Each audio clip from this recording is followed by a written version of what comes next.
Les révolutionnaires défendent la cause la plus noble des mers. Contrairement aux pirates avides de richesses et d'aventures, Monkey D. Dragon et son organisation mènent une croisade contre la tyrannie des Tenryubito et la dictature du gouvernement mondial. Leur objectif est donc de renverser l'ordre mondial établi par les dragons célestes depuis plus de 800 ans désormais. Pour ce faire, pour contrer la plus grande puissance mondiale, les révolutionnaires ont besoin d'un nombre infini d'alliés. Et si parmi eux se trouvaient justement des membres du gouvernement mondial en personne. Après tout, des traîtres existent dans chaque faction de l'univers de One Piece. Drake n'est en réalité pas un pirate et travaille pour la marine. Capone Badge et César Clown, tout en étant dans l'équipage de Big Mom, ont tenté de l'assassiner. Et encore plus récemment, Kanjuro était le traître des Fourreaux Rouges, pendant que Denjiro et Iori étaient les traîtres proches d'Orochi. Les doubles rôles et les infiltrés sont monnaie courante dans tous les groupes et équipages de Grand Line. Pourquoi le gouvernement mondial en serait-il une exception? C'est le sujet de cette théorie car l'une des pièces maîtresses de la marine et du gouvernement serait en réalité un espion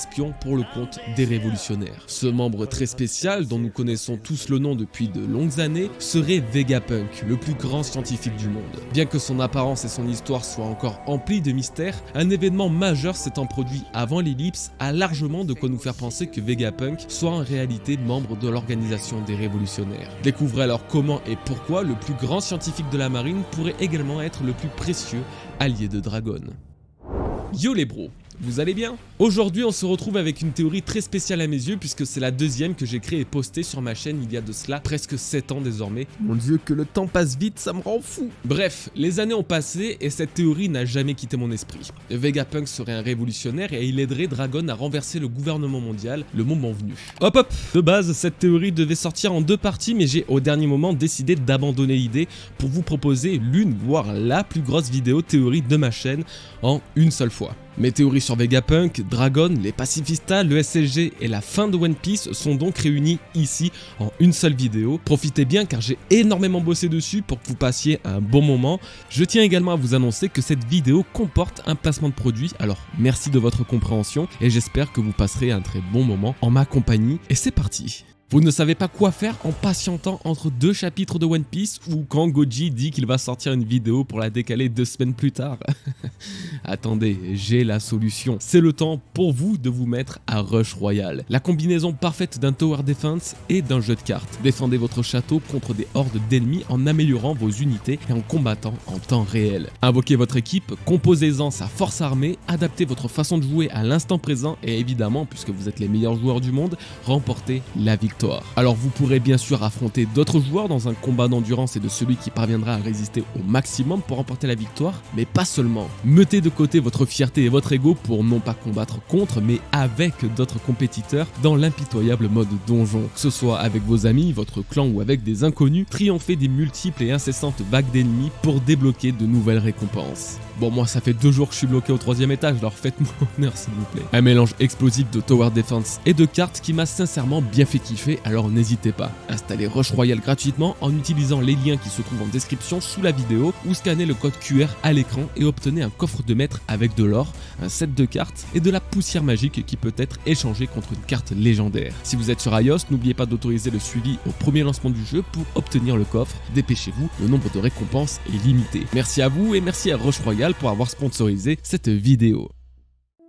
De nombreux membres de l'armée révolutionnaire nous ont été révélés, mais le tout premier à nous avoir introduit cette organisation, autre que Dragon, fut Bartholomew Kuma. Également Shichibukai, c'est à Kuma que nous devons une bonne partie des plus grands moments de One Piece post-ellipse. Le sacrifice de Zoro, la séparation et la défaite des Mugiwara, et l'abandon de son esprit pour la science de la marine. C'est ce dernier événement, intriguant, qui sera à l'origine de cette théorie. En effet, Kuma a offert son corps à la science de Vegapunk. Cet acte aura permis la création de l'unité pacifista, des cyborgs basés sur le modèle de Kuma, aidant la marine à combattre les pirates grâce aux innovations du plus grand scientifique des temps actuels. Le problème et l'incohérence de l'action de Kuma, c'est qu'il fait toujours partie de l'armée révolutionnaire. Du moins, c'est ce qu'il a révélé secrètement à Rayleigh lorsqu'il a réparti les Mugiwara aux 4 coins du monde. Pourquoi un membre aussi important de l'armée révolutionnaire appartenant à cette organisation depuis plus de 10 ans se serait sacrifié pour augmenter la puissance militaire de leur plus grand ennemi? Pour imaginer encore plus la dinguerie de cette action, imaginez seulement que Sanji décide de quitter les Mugiwara pour rejoindre Barbe Noire dans le but de les combattre.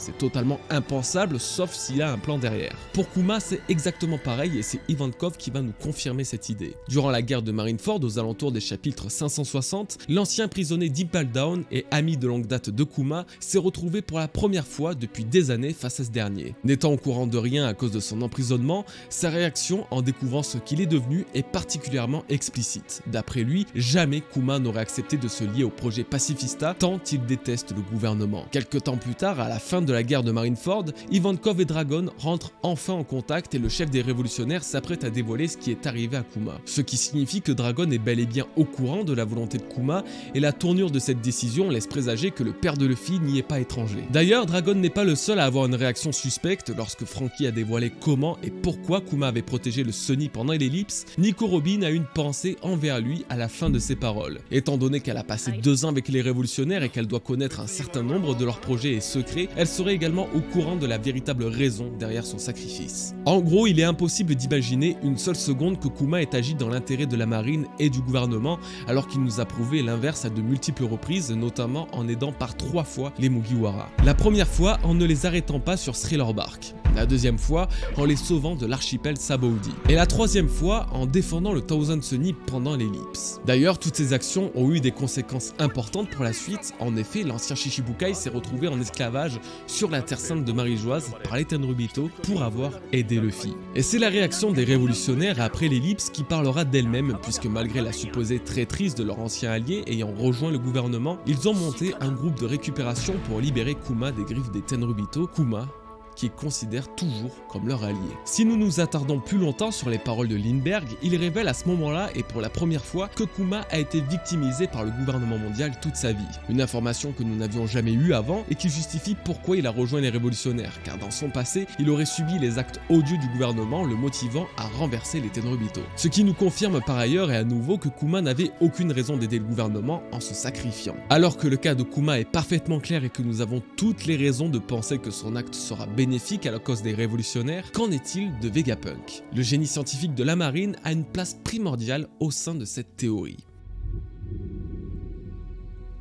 La transformation de Kuma en pacifista ne s'est pas faite toute seule, et l'homme derrière cette initiative n'est nul autre que le grand Vegapunk. Dit comme ça, rien de bien étonnant, il n'a effectué que le devoir que lui a confié le gouvernement. Sauf qu'il y a un petit hic dans tout ça. Un peu plus tôt, je vous disais effectivement que Kuma avait beaucoup aidé les Mugiwara, notamment par le lien familial de Luffy et Dragon. L'un des plus grands services qu'il a pu leur rendre a été de protéger le Thousand Sunny pendant l'ellipse contre les ordres répétés et insensés d'ennemis tentant de s'en emparer. Problème, Kuma n'avait plus de volonté propre à ce moment-là, c'est-à-dire que son esprit avait totalement disparu pour laisser place à la machine. Ce n'est que grâce à l'aide de Vegapunk qu'il aura programmé pour protéger le Sunny que l'ancien Shichibukai mènera sa mission à bien. Pourquoi Vegapunk aiderait un révolutionnaire qui lui-même aide des pirates alors que sa place au sein du gouvernement mondial lui interdit? Effectivement, ces deux-là avaient peut-être une forte amitié pouvant justifier l'acte de trahison de Vegapunk, mais à mon sens c'est évidemment beaucoup plus profond que ça. Si on part du principe que Dragon et Kuma avaient un plan en aidant la marine à créer les pacifistas, comment et surtout pourquoi Vegapunk n'en aurait pas fait partie? Nous ne savons que très peu de choses sur la mentalité de ce dernier.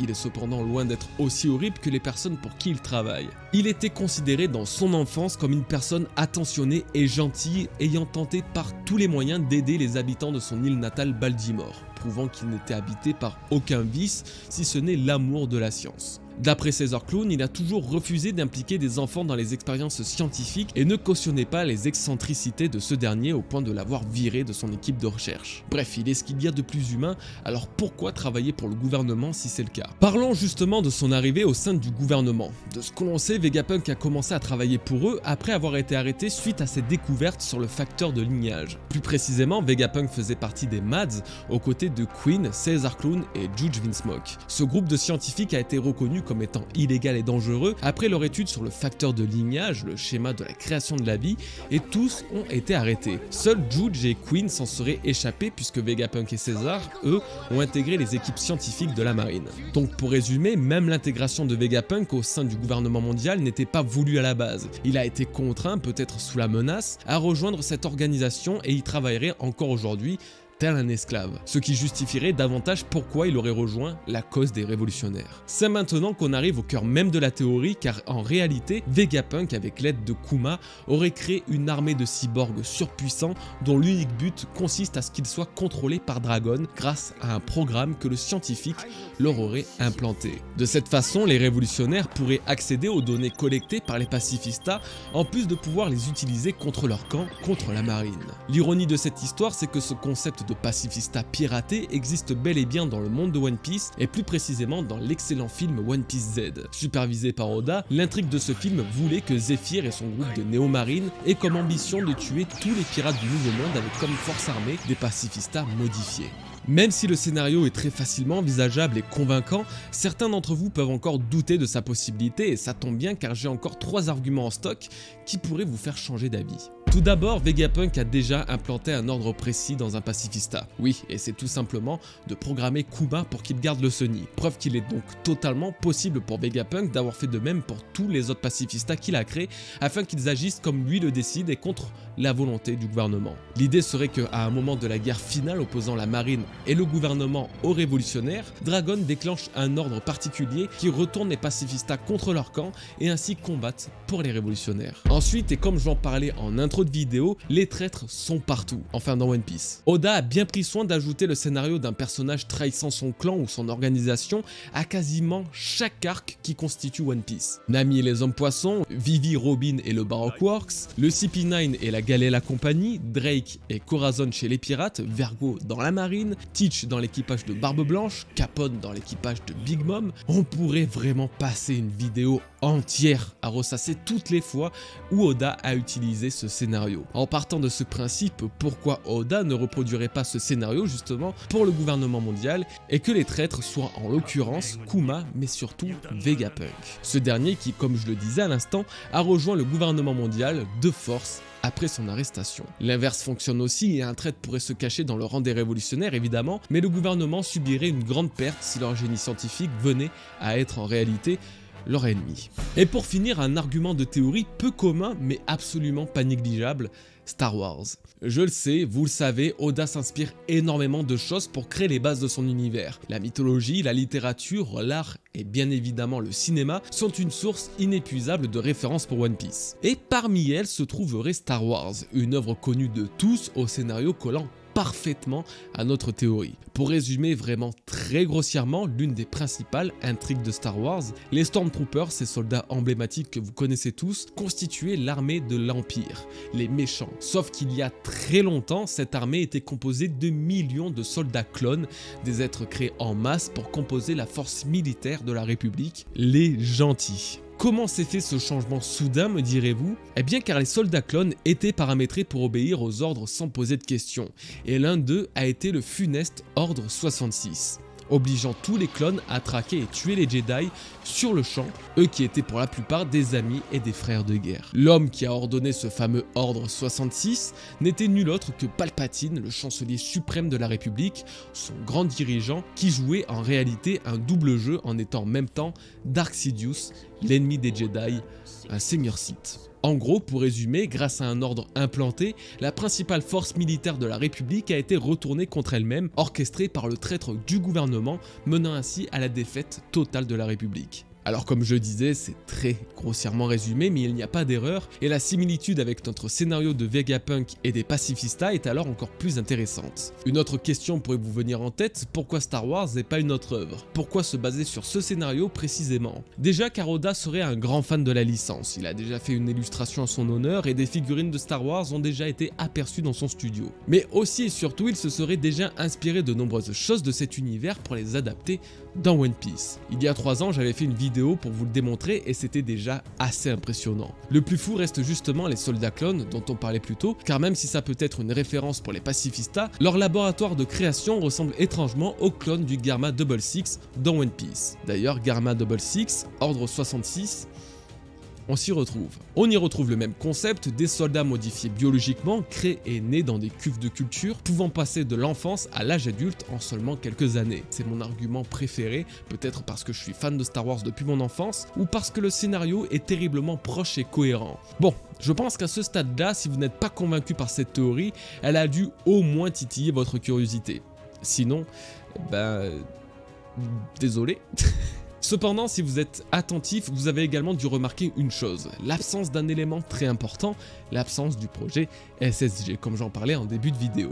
Dévoilé pour la première fois au chapitre 957, le SSG est un élément inattendu et particulier créé par l'unité scientifique de la marine, dont Vegapunk est à la tête, visant à remplacer la puissance des Shichibukai récemment destitués. On ne sait absolument rien d'autre. Pourtant, si on veut que la théorie de Vegapunk révolutionnaire fonctionne, on doit comprendre pourquoi il a créé une arme aussi puissante que le SSG. Une arme qui pourrait éradiquer aisément la force des révolutionnaires. Alors bienvenue dans la deuxième partie de cette vidéo et de ma théorie sur le projet SSG, l'armée des démons antiques et la reformation de la Pangée. La nouvelle création du gouvernement mondial serait une armée d'Oni, les démons de la race d'Oz et Oz Junior, connus pour pouvoir transporter les continents. En plus d'une puissance phénoménale, plus élevée que n'importe quelle autre race, cette légion de démons aurait comme rôle de remodeler le monde afin de briser les frontières et réunifier les peuples à la toute fin de One Piece. Soyez attentifs, je vais tout vous expliquer. Commençons par les Oni. Cette partie va nous mener aux origines de One Piece à travers plusieurs arcs et plusieurs chapitres. Le terme de Oni ne vous est peut-être pas trop familier. Pourtant, il est omniprésent dans One Piece et ce n'est que très récemment qu'il a pris une tournure beaucoup plus intéressante avec Kaido et Yamato. Chapitre 1025, le combat entre le père et la fille fait rage. L'empereur révèle des éléments inédits en disant de Yamato qu'elle est l'enfant des Oni, qu'elle n'est pas supposée être amie avec les humains, que c'est sa destinée et qu'elle ne peut pas échapper à sa lignée. Pour la première fois, la race et les origines de Kaido et Yamato nous sont donc dévoilées et ils viendraient d'une espèce antique, une espèce apparemment ennemie aux humains. Mais alors, qu'est-ce qu'un Oni? Dans les mythes japonais, un Oni est un ogre, un démon ou même les deux au physique atypique. Une peau rouge, bleue ou verte, des cornes, un pagne, une taille gigantesque et portant comme arme un kanabo. Dans One Piece, c'est exactement la description physique de Kaido et d'un autre personnage. Il en est la symbolique parfaite depuis son introduction. Qu'il vienne de cette race ne serait donc pas étonnant. Ce qui est par contre intéressant, c'est l'existence de cette espèce dans le monde de One Piece. Kaido et Yamato n'en sont, en toute logique, pas les seuls descendants. À l'image des hommes-poissons, des peuples célestes et des Minks, pour ne citer que, les Oni seraient une ancienne tribu, une ancienne civilisation, connue sous le nom de géants antiques. L'un des plus vieux et emblématiques membres de cette race nous aurait été dévoilé pour la première fois par Gecko Moria et ne serait nul autre que le démon Oz. Ce dernier reprend exactement les mêmes caractéristiques physiques que Kaido, d'une façon évidemment beaucoup plus prononcée par sa taille et serait alors un lointain ancêtre de l'empereur et de son enfant. Pour le bien de cette théorie, j'ai besoin de développer un petit peu plus cet arbre généalogique des Oni.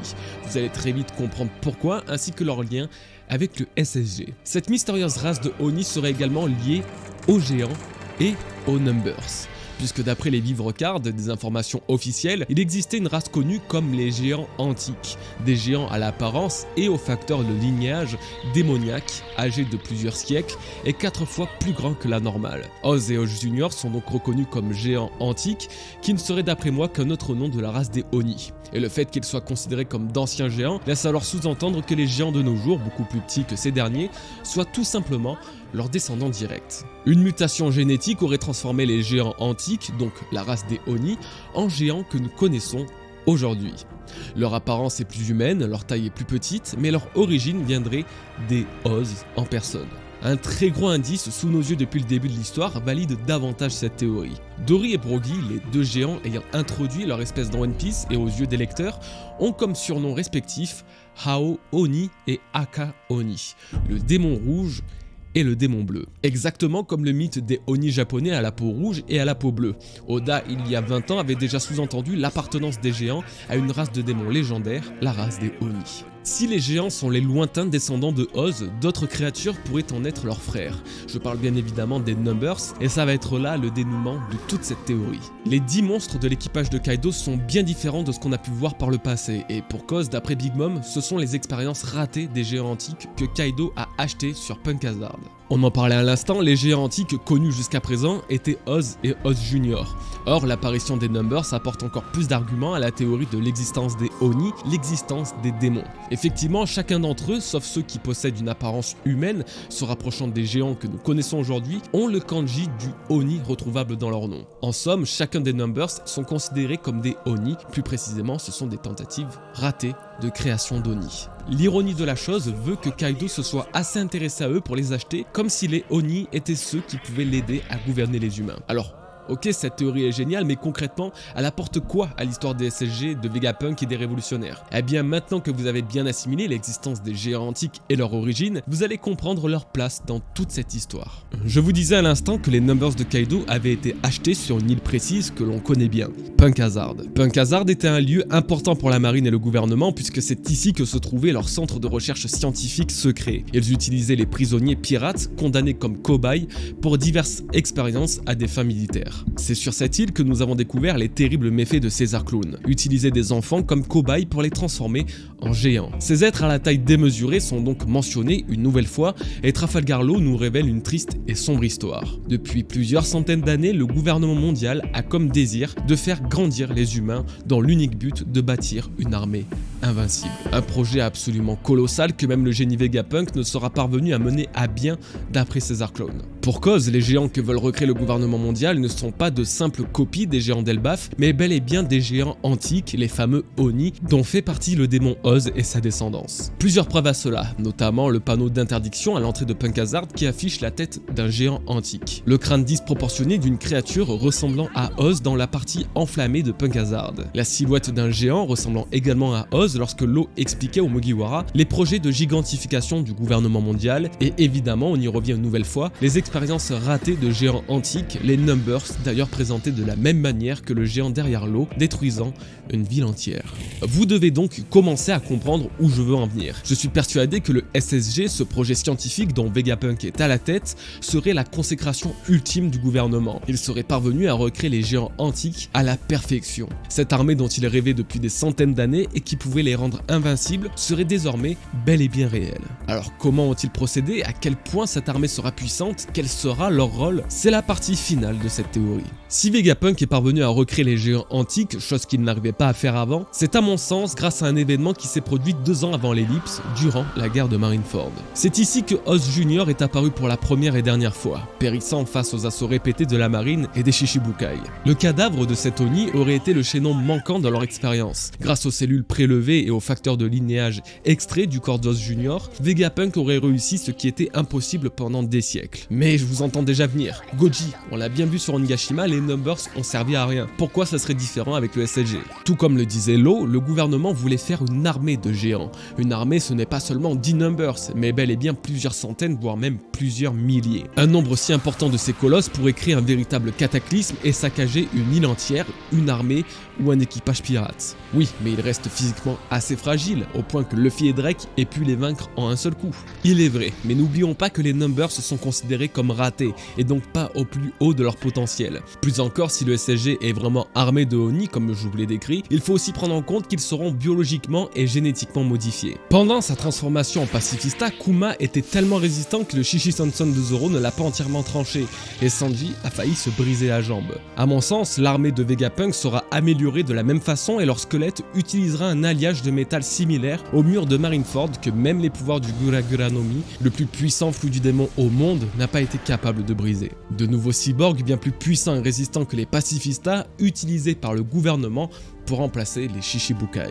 Maintenant, quel est le lien avec les révolutionnaires? Pourquoi le SSG et cette hypothétique armée de Oni sont présents dans cette vidéo parlant à l'origine de Vegapunk et Dragon? Car si la théorie de Vegapunk révolutionnaire se valide, le SSG, qui a été créé par ce fameux scientifique d'exception, devra lui aussi servir à la cause des révolutionnaires. Eh bien, ça va être très simple. Il faut savoir que le véritable but des révolutionnaires n'est pas de détruire entièrement le gouvernement mondial, mais plutôt de destituer ceux qui sont au pouvoir, les Tenryubito. En effet, le monde a besoin de gens au pouvoir pour les gouverner. Malheureusement, les dragons célestes sont très loin d'être aptes à tenir une telle tâche par leur absence d'humanité. Lorsqu'ils seront destitués, que le gouvernement mondial subira une refonte après leur défaite face aux révolutionnaires, ça sera sûrement eux qui prendront les rênes de la politique pour faire de ce monde un monde meilleur, plus juste et plus équitable pour tous. Mais ce n'est pas tout et j'ai j'ai des raisons de croire que le monde de One Piece sera en partie reformé grâce à la puissance des géants antiques du SSG. Oz n'avait pas comme seul titre le démon, mais aussi et surtout le haleur de contrées, le transporteur de continents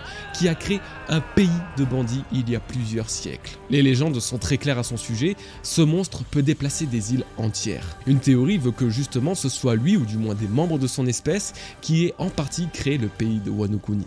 Vous l'aurez compris, si une armée de Oz, de Oni ou de géants, peu importe leur appellation, apparaissent dans le futur de l'histoire sous les ordres du gouvernement mondial ou sous les ordres des révolutionnaires, ils pourraient aider à reformer le monde de One Piece. En rapprochant les terres entre elles, les pays les plus isolés et les moins aidés, le nouveau gouvernement de Dragon aiderait le monde à briser les frontières. Il y a deux choses qui me confortent dans cette idée.